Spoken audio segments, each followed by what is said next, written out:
ان کو یہ علم ہونا چاہیے کہ میں بذات سہیل افریدی وہاں پر نہیں گیا.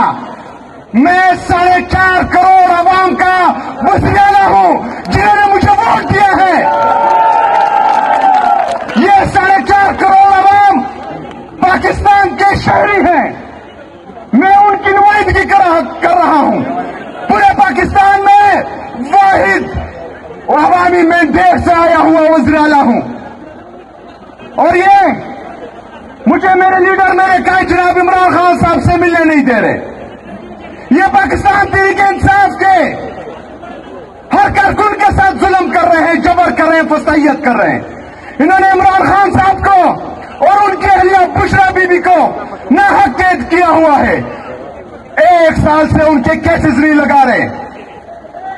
میرے پاکستانیوں, جب ہمارے ساتھ یہ ظلم ہوگا, یہ جبر ہوگا, یہ فسائیت ہوگی, یہ غیر جمہوری رویہ ہوگا, تو پھر ہمارے ساتھ کون سا راستہ بچتا ہے؟